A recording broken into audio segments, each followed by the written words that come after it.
11 अप्रैल 1970 NASA तीसरी बार इंसानों को चांद की धरती पर भेजने के लिए उड़ान भरता है। इससे पहले नासा 2 बार इंसानों को चांद की धरती पर सफलतापूर्वक उतार चुका है। नासा की सैकड़ों लोगों की टीम इस मिशन को सफल बनाने के लिए इसके हर एक पहलू पर नजर रखे हुए है। जब नील आर्मस्ट्रांग ने चांद पर पहली बार कदम रखा था, उस बात को अभी 1 साल भी नहीं गुजरा है। इस फ्लाइट में बैठे हैं 3 एस्ट्रोनॉट्स जिनका सपना है चांद की धरती पर अपना कदम रखने का। सब कुछ ठीक चलता है। इस यान में इनको सफर करते हुए 3 दिन बीत जाते हैं और अब ये चांद के बहुत करीब पहुंच चुके हैं और कुछ ही घंटों के बाद ये चांद पर लैंड करने वाले हैं। इनका अंतरिक्ष यान गोली की रफ्तार से भी ज्यादा तेज चल रहा है और अचानक इन्हें एक धमाके की आवाज सुनाई देती है। जैसे ही ये धमाका होता है तो स्पेसक्राफ्ट के अंदर सारे अलार्म्स बजने लगते हैं। इस धमाके ने स्पेसक्राफ्ट को पूरी तरह से हिलाकर रख दिया। जब ये अपने इंस्ट्रूमेंट पैनल को देखते हैं तो पता चलता है कि एक ऑक्सीजन टैंक ब्लास्ट हो चुका है और उसकी सारी ऑक्सीजन खत्म हो चुकी है और जो दूसरा ऑक्सीजन टैंक था उसकी ऑक्सीजन बड़ी ही तेजी से अंतरिक्ष में लीक होती जा रही है। ये एस्ट्रोनॉट्स अब अंतरिक्ष में खो चुके हैं। ये धरती से इतनी दूर पहुंच जाते हैं कि ये एक नया रिकॉर्ड बन जाता है। अब चांद पर जाना तो दूर की बात, अब सवाल ये है कि क्या ये एस्ट्रोनॉट्स धरती पर जिंदा वापस आ भी पाएंगे या नहीं। सच में अपोलो 13 की ये कहानी आपके दिल को दहला देगी। नमस्कार दोस्तों, मैं हूँ श्याम तोमर, स्वागत करता हूँ आपका इस वीडियो में।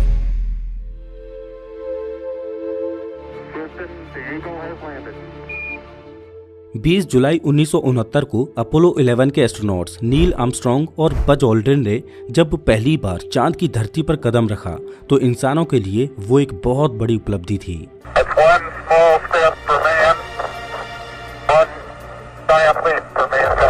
उस समय लोग नासा के इस मून मिशन को लेकर बड़े ही उतावले थे। नासा के वैज्ञानिकों ने इंसानों को चांद की धरती पर उतारा भी और उनको सही सलामत वापस धरती पर भी लाए और इसके ठीक 4 महीनों के बाद नासा ने अपोलो 12 को लॉन्च किया और एक बार फिर से 2 एस्ट्रोनॉट्स को चांद की धरती पर उतारा। नासा का अपोलो प्रोग्राम जोरों शोरों से चल रहा था, लेकिन अब लोगों ने नासा के अपोलो प्रोग्राम में इंटरेस्ट लेना कम कर दिया था और सरकार को भी ये लगने लगा कि बार बार चांद पर जाने का कोई फायदा नहीं। नासा के अपोलो प्रोग्राम्स में बहुत खर्चा आ रहा था और उन्हीं दिनों में अमेरिका वियतनाम से जंग लड़ रहा था, तो अमेरिकन सरकार चाहती थी कि नासा को अपोलो प्रोग्राम्स के लिए मिलने वाले फंड को कट करके उसे वियतनाम वॉर में लगाया जाए। लेकिन इधर नासा चाहता था कि उसका अपोलो प्रोग्राम जारी रहे और नासा ने अपोलो 20 तक की प्लानिंग कर रखी थी और नासा अपोलो 13 की तैयारियों में जुटा हुआ था। अपोलो 13 का मेन उद्देश्य था कि चांद की धरती पर जाकर वहां पर वैज्ञानिक परीक्षण करना और चांद कब और कैसे बना था इसका पता लगाना, जिससे पृथ्वी के ओरिजिन का भी पता लगाया जा सके। हर मिशन की तरह इस मिशन में भी 3 एस्ट्रोनॉट्स जाने वाले थे। अपोलो 13 के कमांडर थे जिम लोवेल और फाइनली 11 अप्रैल 1970 को अपोलो 13 को लॉन्च किया जाता है। इस लॉन्च को देखने के लिए 2 लाख लोग आए थे, लेकिन अगर अपोलो 11 की बात करें तो उसके लॉन्च को देखने के लिए करीब 70 लाख लोगों की भीड़ इकट्ठी हुई थी। अब आप इससे अंदाजा लगा सकते हो कि अपोलो प्रोग्राम का क्रेज जनता में किस कदर कम हो गया था। बार बार चांद पर जाने से लोगों को लग रहा था कि ये भी चांद पर जाने की एक रूटीन फ्लाइट है। इसी वजह से किसी भी बड़े चैनल ने इस लॉन्च को टेलीकास्ट ही नहीं किया था। अपोलो 13 का ये लॉन्च सफल रहा और अब इन्हें 3 दिन लगेंगे चांद पर पहुंचने में। सब कुछ ठीक चल रहा था। लॉन्च के करीब 55 घंटों के बाद अपोलो 13 आधे से ज्यादा रास्ते को कवर कर चुका था। इस दौरान अपोलो 13 का क्रू धरती पर लाइव टेलीकास्ट करता है, जिसमें वो दिखाते हैं कि कैसे वो 0 ग्रेविटी में रह रहे हैं, अपोलो स्पेसक्राफ्ट अंदर से कैसा है।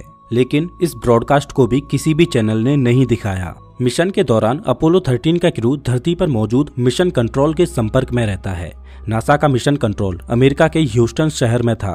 ह्यूस्टन में बैठे नासा के वैज्ञानिक हर पल अपोलो 13 पर नजर बनाए हुए थे, छोटी से छोटी गतिविधि को देख रहे थे और अपोलो 13 के क्रू को हर पल गाइड कर रहे थे। आगे अपोलो 13 में क्या हुआ उससे पहले आपको अपोलो 13 के इस बेसिक स्ट्रक्चर को समझना बहुत जरूरी है। ये है अपोलो स्पेसक्राफ्ट, जो कि 3 भागों से मिलकर बना है। इनमें पहला भाग है लूनर मॉड्यूल और इस लूनर मॉड्यूल का उपयोग तब होगा जब अपोलो स्पेसक्राफ्ट चांद के ऑर्बिट में पहुंच जाएगा। चांद के ऑर्बिट में पहुंचने के बाद ये स्पेसक्राफ्ट से अलग होगा और इसमें 2 एस्ट्रोनॉट्स बैठकर चांद की धरती पर उतरेंगे और जब चांद पर एस्ट्रोनॉट्स का काम खत्म हो जाएगा उसके बाद फिर से एस्ट्रोनॉट्स इसी लूनार मॉड्यूल में बैठकर वापस अपोलो स्पेसक्राफ्ट में पहुंच जाएंगे। यहाँ पर ध्यान देने वाली बात यह है कि इस लूनार मॉड्यूल का खुद का लाइफ सपोर्ट सिस्टम है।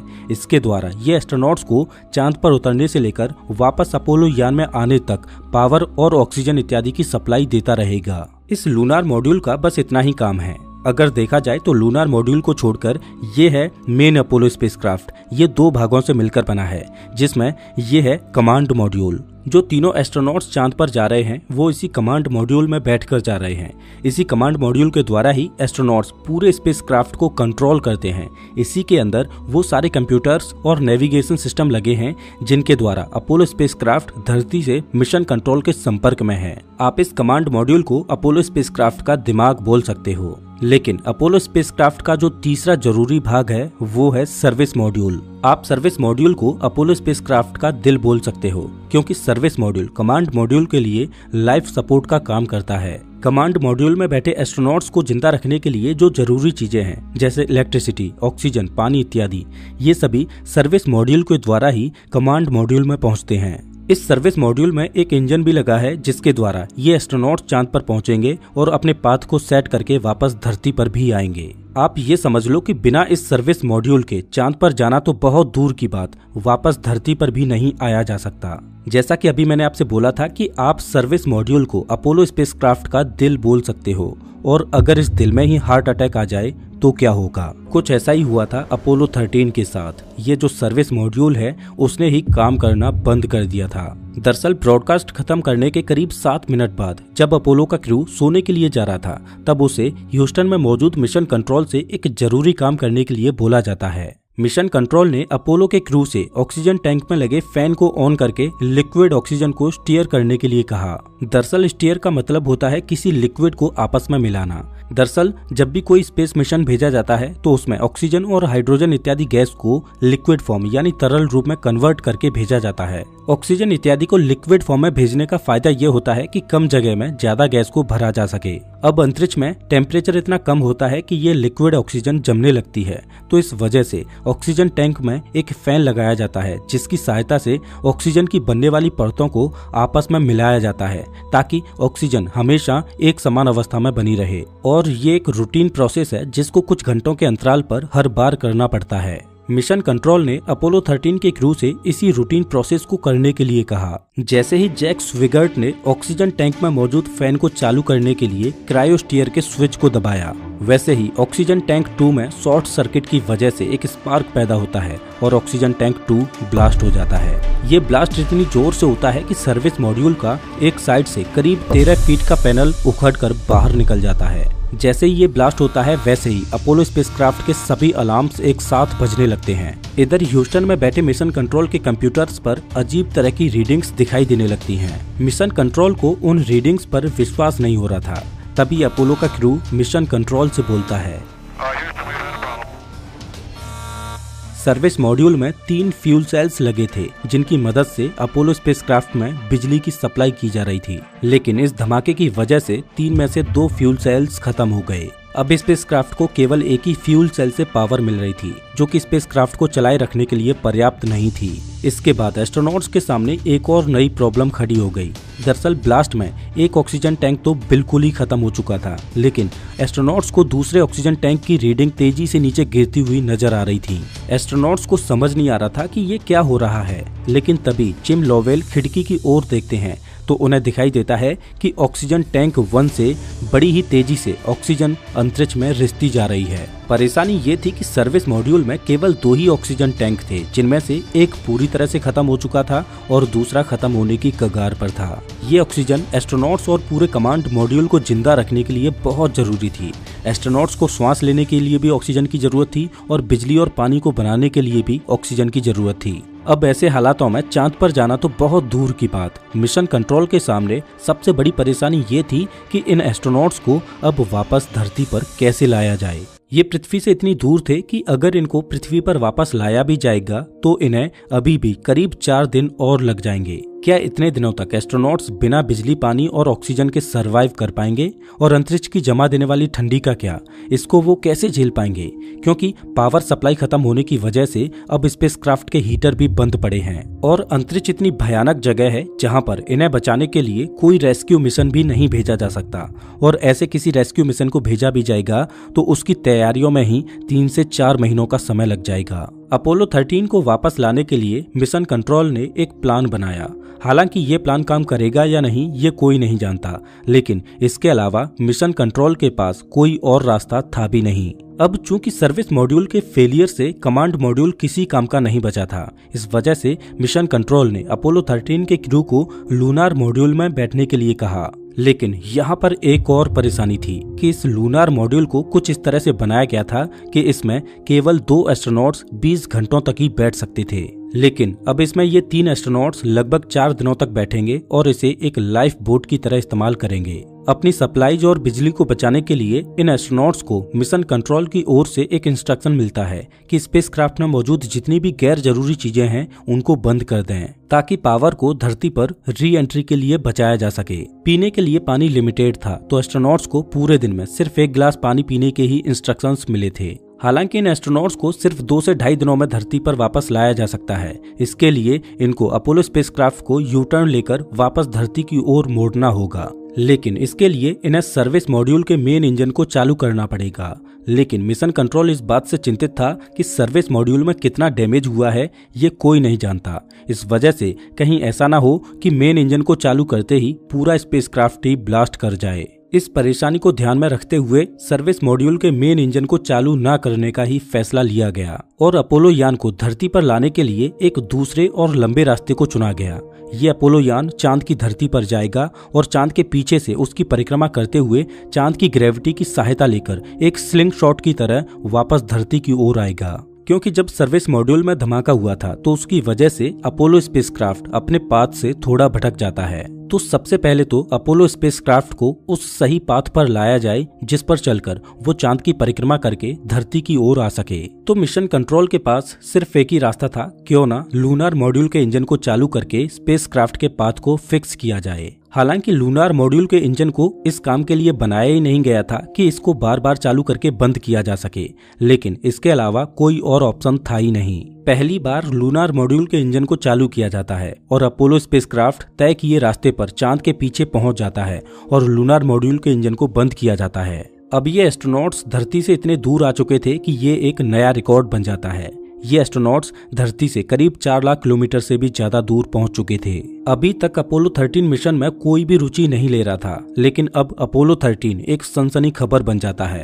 अपोलो स्पेसक्राफ्ट चांद की परिक्रमा करके जैसे ही पृथ्वी की ओर मुड़ता है, वैसे ही लूनार मॉड्यूल के इंजन को एक बार फिर से बर्न किया जाता है, जिससे स्पेसक्राफ्ट चांद की ग्रेविटी से बाहर निकलता है और तेजी से पृथ्वी की ओर आने लगता है। सौभाग्य से इस दूसरे बर्न को भी लूनार मॉड्यूल झेल जाता है। लेकिन परेशानी यही नहीं रुकने वाली थी, क्योंकि लूनार मॉड्यूल को केवल 2 लोगों के लिए ही डिजाइन किया गया था, लेकिन 3 लोगों के बैठने की वजह से केबिन के अंदर कार्बन डाइऑक्साइड की मात्रा बढ़ने लगी, जो कि एस्ट्रोनॉट्स की हर श्वास के साथ बढ़ती ही जा रही थी। दरअसल पृथ्वी पर हमारे द्वारा छोड़ी गई कार्बन डाइऑक्साइड गैस को पृथ्वी का एनवायरनमेंट बैलेंस कर देता है, लेकिन अपोलो स्पेसक्राफ्ट में इस कार्बन डाइऑक्साइड गैस को बैलेंस करने के लिए लिथियम हाइड्रोक्साइड के कैनिस्टर्स का उपयोग किया गया था और एक सिंपल से केमिकल रिएक्शन के द्वारा CO2 के लेवल को कंट्रोल में रखा जाता। लेकिन लूनार मॉड्यूल में लगा कैनिस्टर सिर्फ 2 लोगों के लिए ही बना था, जो कि कुछ ही समय तक काम कर सकता था। स्पेसक्राफ्ट में इस CO2 के लेवल को कम नहीं किया गया,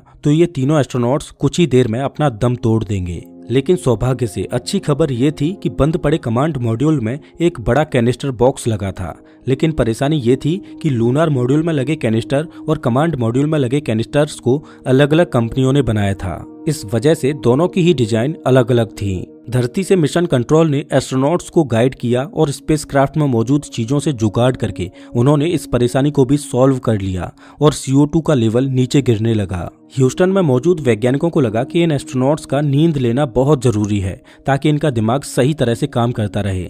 लेकिन अंतरिक्ष यान में ठंड इतनी थी कि इनको नींद कैसे आ जाए। स्पेसक्राफ्ट की विंडोज पर भी बर्फ जमने लगी थी। ठंड के मारे इन एस्ट्रोनॉट्स का बुरा हाल था। जैसे तैसे ये एस्ट्रोनॉट्स पृथ्वी के करीब आते हैं, लेकिन अभी भी इनको एक और बड़ी चुनौती को पार करना होगा। दरअसल पृथ्वी के वायुमंडल में प्रवेश करते समय एक सही एंगल पर एंट्री करना बहुत जरूरी था। अगर ये एंगल थोड़ा कम होगा तो स्पेसक्राफ्ट वायुमंडल से टकराकर बाउंस बैक करके सीधा अंतरिक्ष में चला जाएगा और फिर ये कभी धरती पर वापस नहीं लौट पाएगा। ये बिल्कुल वैसे ही है जैसे तालाब में एक खास एंगल पर पत्थर फेंकने पर वो पानी के ऊपर उछलने लगता है, और अगर इस स्पेसक्राफ्ट का एंगल थोड़ा ज्यादा हुआ तो स्पेसक्राफ्ट पृथ्वी के वायुमंडल में प्रवेश करते ही ब्लास्ट कर जाएगा। अभी अपोलो स्पेसक्राफ्ट का एंगल पृथ्वी पर री एंट्री करने के लिए बिल्कुल भी सही नहीं था। आमतौर पर री एंट्री के दौरान कमांड मॉड्यूल के द्वारा ही इस एंगल को फिक्स किया जाता है, लेकिन कमांड मॉड्यूल तो बंद पड़ा है और लूनार मॉड्यूल में इस एंगल को सेट करने के लिए कोई भी कंप्यूटर प्रोग्राम नहीं डाला गया था। इस वजह से इस एंगल को एस्ट्रोनॉट्स को मैनुअली सेट करना था। मिशन कंट्रोल के द्वारा कुछ कैलकुलेशंस की गई और एस्ट्रोनॉट्स को गाइड किया गया कि कितने समय तक कौन से इंजन को चालू करना है।